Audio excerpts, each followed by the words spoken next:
Well, it is wonderful to be here in Wyoming in the Cowboy State. So we are so excited.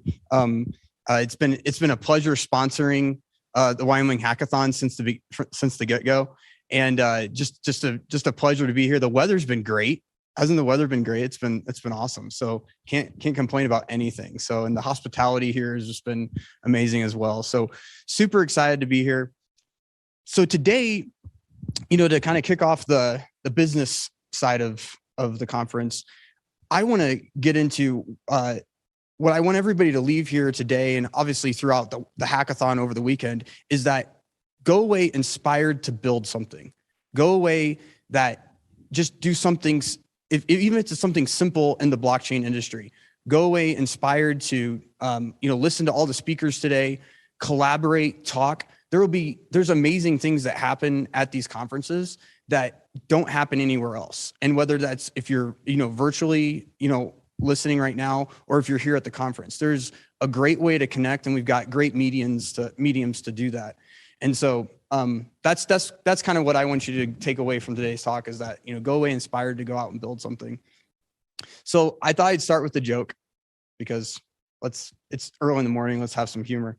So this is totally fictitious, so don't think this really happened. But how many of you get the question, hey, what crypto, from friends and family, what crypto, what's the next hot thing? What should I, invest in? Everybody probably gets that question, whether you're, we have the fall coming up, you got all kinds of different family activities. And so the conversation undoubtedly comes up, what crypto? And I always just tell everybody, hey, don't invest anything that you don't, more than what you can lose.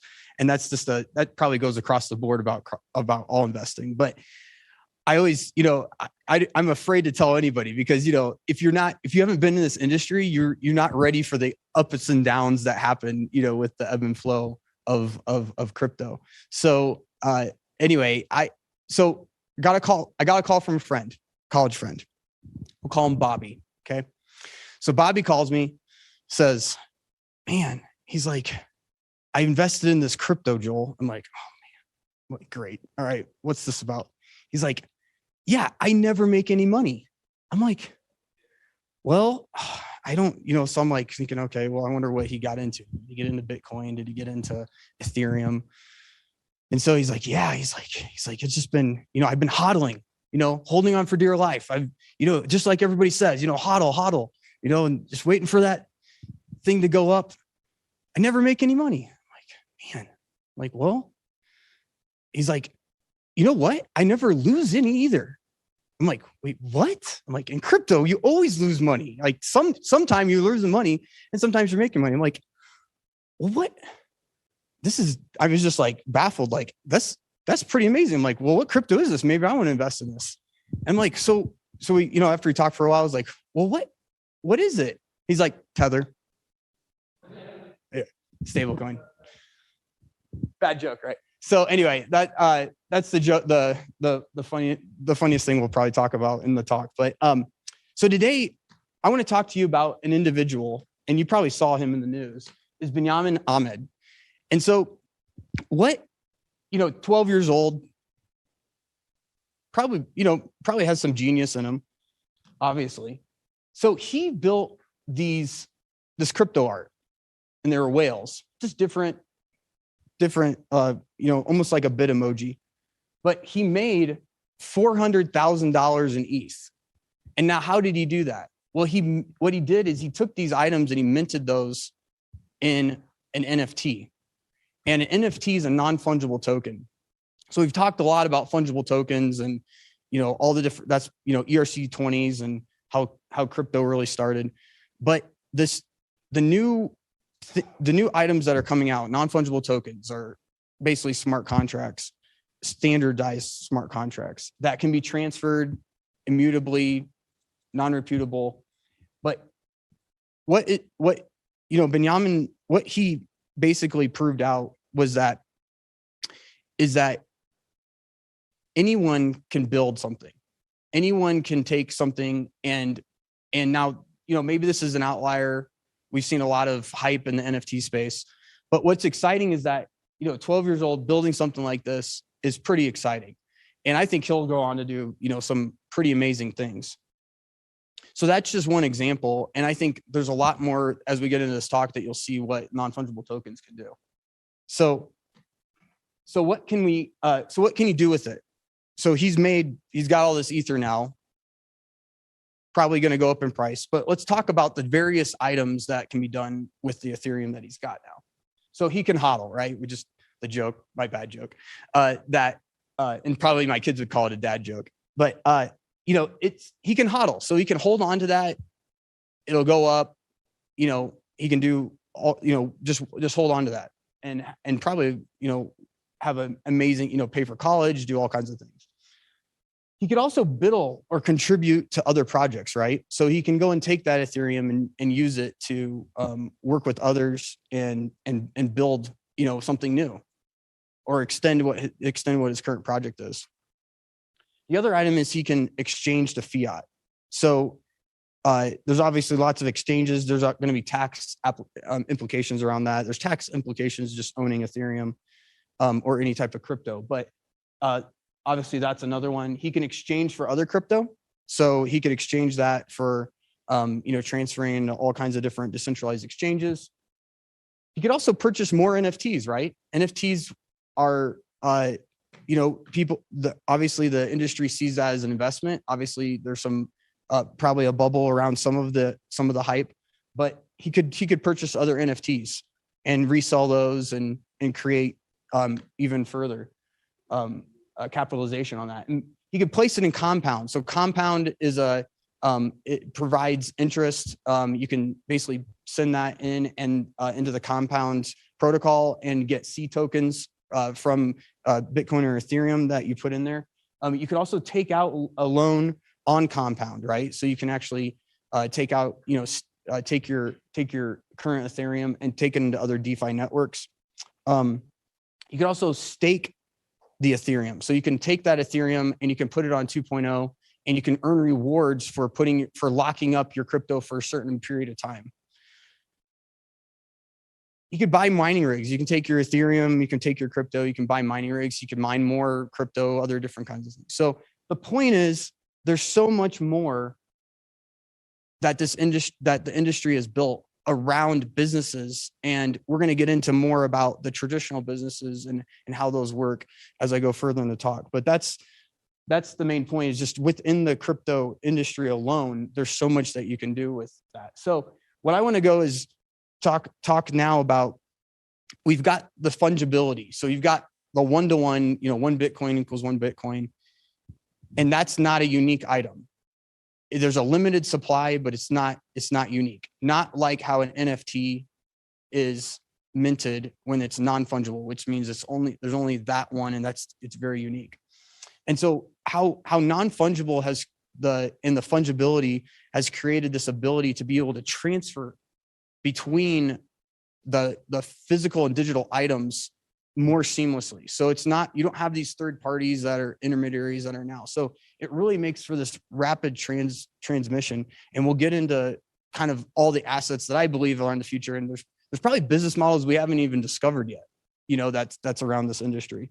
So I'm just going to, and somebody's probably going to be offended here because I'm probably going to miss out on their favorite protocol. But what I want to do is kind of show the vastness of the current industry and all these different, why fungibility and why non-fungibility matters, because of the ease of use, and they have different needs as far as when you're in a kind of this connected economy that we have. I mean, and there's Polkadot for doing all kinds of different cross train. There's Cosmos.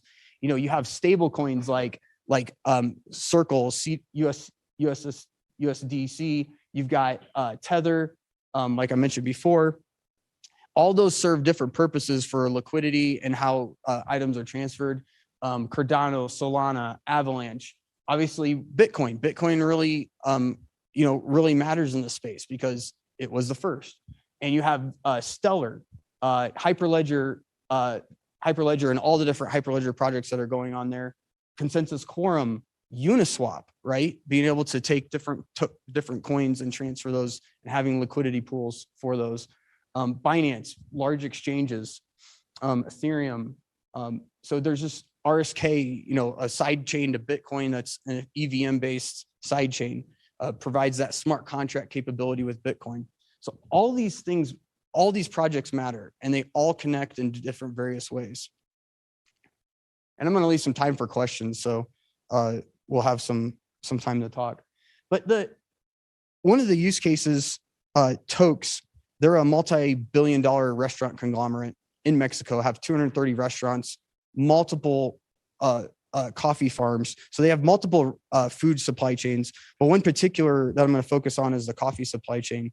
And what they were able to do was elevate the lifestyle of the farmers in the community. So they had quite a complex supply chain with roasters and co-ops, the farmers, the warehousing, the packaging, all these different stakeholders within the industry. And Gustavo is part of the sustainability program he leads it for Tokes. And they're actually part of the Rainforest Alliance and also part of the UN Sustainability Council. But what they were able to do is they were able to streamline their supply chain that was somewhat disconnected, put items on the blockchain. But the reason they were able to basically 3x the salaries of all the farmers in Tacana, which is down by the Guatemala border, where a lot of the coffee is grown. And it's within these villages, and it's pretty amazing. We have a video on our website you can go and look at. But what was really exciting is that, elevating, but how do you get the consumer to trust that, right? How do we get the consumer to know that this really happened? And how do you be transparent in that? So that's where Toke set out. They said, we want our consumer to know a lot, like 70%, they did a survey and like 70% of the consumer didn't believe, that this was happening. So that's what they set out to do. So they were able to put QR codes on all the coffee bags, have down to the quality, the humidity of the coffee. I didn't even know coffee had a humidity, but it has there's all these different quality features, where it came from. And that opens up all kinds of different business models back to the farmer that they can now introduce, new items that the consumer can get involved in. And by putting that on a blockchain, it provides the immutability, transparency, and just that ability for the community to communicate more with that Web3 interface. So it's not just a centralized product anymore. It's really a community and shared way of communicating the value that Tokes is bringing to the consumer. So this is just showing this, obviously there's always a front end app that you have to interact with. A lot of times we think about layer ones, and it's if you're not a programmer, it's really hard to visualize a blockchain. And so by providing, visualization with the dApps, it really makes it easier for all the people, all the stakeholders, both the farmers, the co-ops, the distributors, to participate and enter in the appropriate information into the blockchain. And this is kind of just showing that workflow as it's tracked. So this is the first time that coffee beans will be tracked on these farms. So this is a live production application that Tokes rolled out. It's been very exciting. And so they're looking into moving into cocoa and some other product lines to expand this kind of way for the farmers to monetize further in this this particular economy that Tokes really wants to lead the way in sustainability. So the next project we had was with Australia. Flinders University is a great partner. Also JBC Foundation. And this particular project is not about supply chain, but it's about misinformation and disinformation. And we've all been affected by that over, what in one way or another. But that's what they set out to do, is how do you provide, whether it's political or whatever, however you agree, what this technology will provide is by providing immutable and non-reputable hash back from a digital file. So using syntactic hashing and cryptographic hashing, you're able to merge those two together and provide confidence that something has not been manipulated or modified wherever it would be shared. So by using mainnet Ethereum, you can basically, just like you would essentially stake something onto a blockchain, this is basically taking that hash, a syntactic hash of an image, and putting that in a manifest on the blockchain. And that provides that relationship back. So if something ever gets tampered, an application can immediately check if this digital file has been changed or modified from the original. And so that's what Flinders University and JBC set out to do. And that was a really exciting project. And that continues on in multiple different cases, and multiple governments now are using this product. And it's been really exciting to see the kind of adoption. And this is just kind of more about the business world and the value proposition that you can see to provide, just multiple different value streams to different people that want to trust the data. That's the hardest thing, is like, is this real? Did this happen? And whether it happened or not, you can have an immutable path to understanding that something hasn't been manipulated. So the mechanisms of our current market. So this is another use case that continues to come up. So has anybody ever, if you ever tried to sell a small cap or mid cap stock on, let's use the Canadian Stock Exchange, for example, it is very difficult. Even if you had the stock certificate, I was subject to this. This happened to me. It took like 9 to 10 weeks to get that sold. And I had the stock certificate in hand from the issuer. And I was like, how is this possible? Like, why is this taking so long to do? And well, let's walk through the issues. So it's the pay-in of a security. So what that is that the shares that a client wants to sell are picked up from the DMOT account and transferred to the broker's account. So what happens there is you are purchasing it from an entity, some publicly traded entity, and then it's put into this account. Well, then in order to pay out, you have the shares of the client that wants to buy and receive those from a clearing corporation, that has to be transferred, to that brokerage account. And then there's a difference of the pay in and pay out date. So sometimes there's like this 2 day to almost 2 week period where you're like, these different communications are going back and forth. And then how long does it take to process? Well, it could take, multiple weeks, multiple days to do that. And then what shares don't reflect, if the shares don't reflect after a week, now you're tracing down, well, the exchange is pointing at the brokerage is pointing at the exchange is pointing back to the issuer of the original certificate that you bought this, the company that you bought the stock from. And then it's just this whole thing. And in the meantime, you have to have somebody that wants to be on the other side to buy it, right? And you're trying to have the brokerage account, transfer that. So anyway, I've been so the value that NFTs bring, or smart contracts, NFTs are just a subset of the larger smart contracts that I believe are gonna dwarf even NFTs.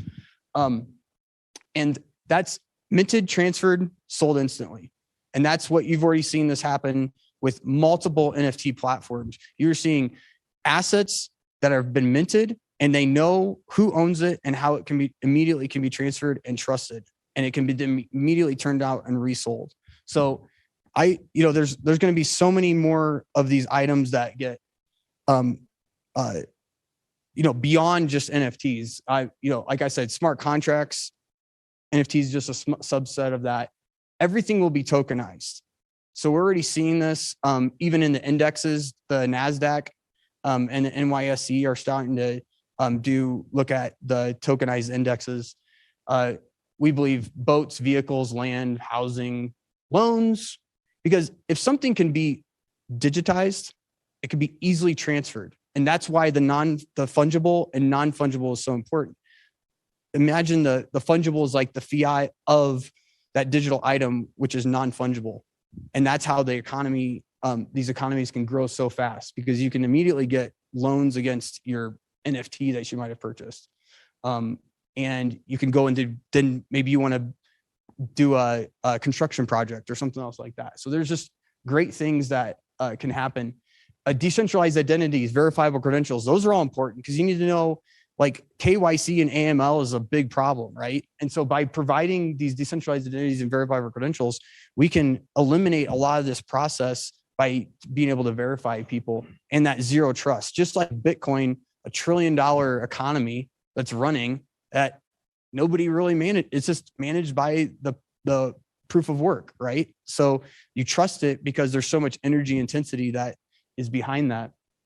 And that's really where you see massive growth, because we're able to have this zero trust and know and be able to transfer these digital assets.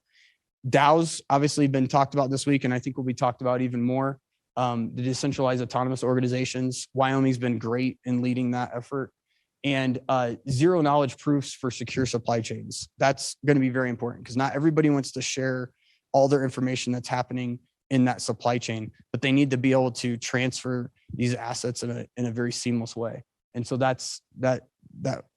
I believe that's going to be a very large factor going forward.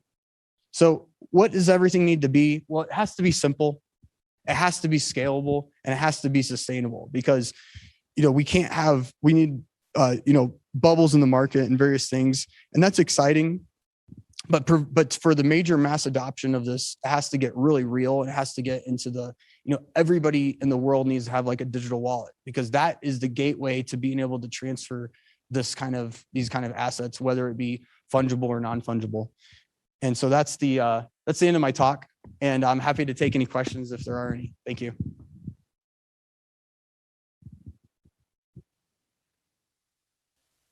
When you were talking about the Cook's restaurants, with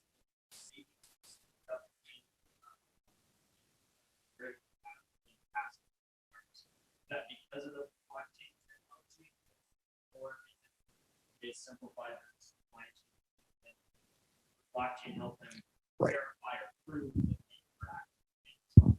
Exactly. Yep. That's exactly what it is. But it also, by doing all that, and they, it's obviously really risky, because it was the early day. It's very early days, so Tokes was really innovative behind that. But what it does is it provides, by getting that implemented, now we have new ways of doing business. So there's new exciting ways to get maybe more value back to the farmers, that the consumer can have a direct relationship, because now, instead of everything getting mixed into one bag, we now know like how good the quality of the coffee is, excellent quality of coffee. They ship all over the world to like Switzerland and different places, and they've had several times where they could taste the difference, where it came from. And so that is an upcharge capability that Tokes can do to the larger purchaser of the coffee in the different restaurants that might be going on there. But also, it's a way for those restaurants or those consumers at those restaurants, and they have like, they're sold in grocery stores too, that they can actually interact with the literal farmer back. So we can like take all the data. Hey, you bought it from this farm in Takana, and he's, here's his family. And so it kind of just gives that more like sustainability and more consumer, like, I want to be part of something. Like when I go to buy something, everybody wants to be part of something bigger, and this allows them to have that kind of identity. And so that's the other things it enables. So we're not sure all the business models that it's created, but it's kind of like the backbone right now. And then we're going to expand out those use cases. It was a great question. Yeah.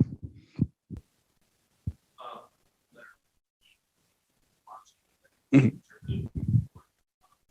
What would you say are generate? Yeah. Is there technological structure or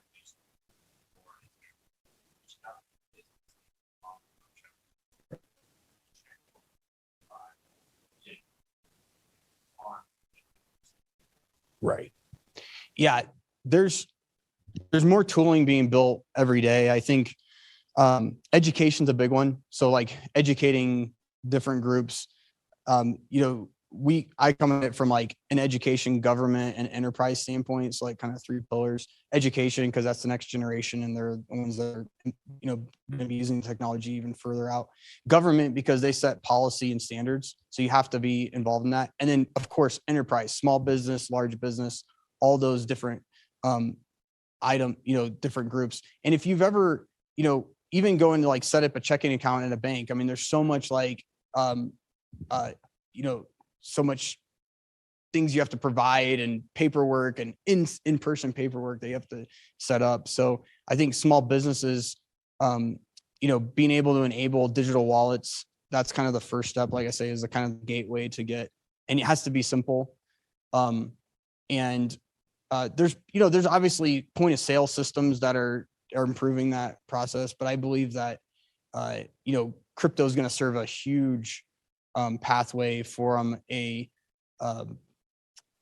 you know, not an inflationary process, because even with the ups and downs of the crypto industry, there's a lot of stableness from a long-term pathway to, you know, as inflation is happening now and things like that. So I think there's some store of value that just has to be communicated to those small businesses, because they're like, oh, crypto's like, but if they can easily change out into fiat but have a store of value in these other items, I think that is really valuable. So definitely digital wallets is like the first step in enabling that. And there's definitely several tools out there. SIMBA has one, but there's lots of tools out there that do that.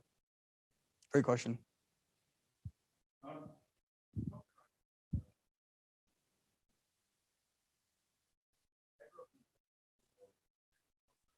Sure. Yeah. Yeah, it has to be at the certificate of origin, if you're familiar. Yeah. Yeah. So all that, then when it gets to the registration period, that has to be then done. So there's a minting process that has to take place. So like, once something's born as an NFT, it has to be born, you know, like basically this thing has to happen, like where it's digitized. And from there, as long as it's lockstep back to the VIN number or serial number, then you now have this physical asset that's like living in this digital world that can be, you know, loans against it, you know, imagine, and maybe this is probably sounds scary, but like title companies and different things will be probably very disrupted over the next few years, because if you're able to do this, you know, immediately if there's any liens against it, because banks can then immediately query the NFT and go, oh, there's already a lien against this. Like there's no way to do that because it's public-private keys having to sign all those transactions. And only the original issuer has the ability to transfer that item back. So you're not going to have this fraud that happens. I mean, if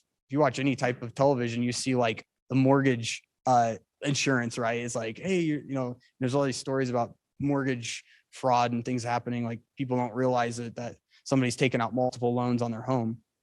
So I think a lot of that will be more secure in this kind of environment. And the other thing is kind of going back to the point of the digital wallets and like the adoption of the small business. There has to be a way for a lot of them don't want to be custodians of that, because it's difficult. You know, it's hard to like remember, oh, I lost my private key. You know, so there's got to have to be like trusted companies that provide these custodian capabilities to the user. And I think there's a lot of those that are coming out now. But yeah, it definitely has to start with the certificate of origin and then move on from there. So it does like, this is a team, you know, blockchain's a team sport. I mean, it definitely takes lots of collaboration to make things happen. Yeah.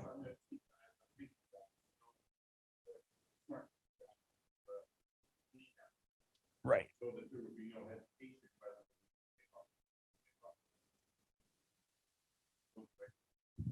Exactly. And think about the mortgage crisis that we went through, the lending crisis in 2008. You know, if you had this all, you could query it immediately and know what loans were bad and what loans weren't, who was paying what, who was deficient on theirs. I mean, that's how transparent the system is. And, you know, that does scare some people, maybe the people that are making lots of money, but it does provide maybe a lot more stability to show, hey, this, you know, these loans or these different things are good, bad, and it classifies them in a better way, as opposed to packaging all the good ones together and packaging all the bad ones together and selling those, you know, off. So, yeah.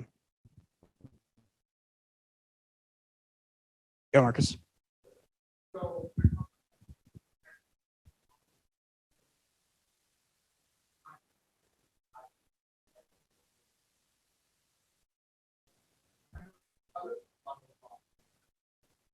Yeah.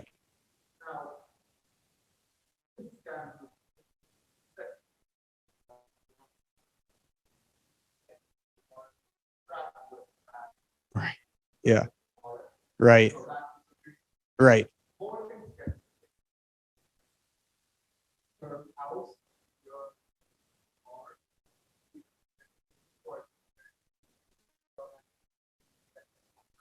Right.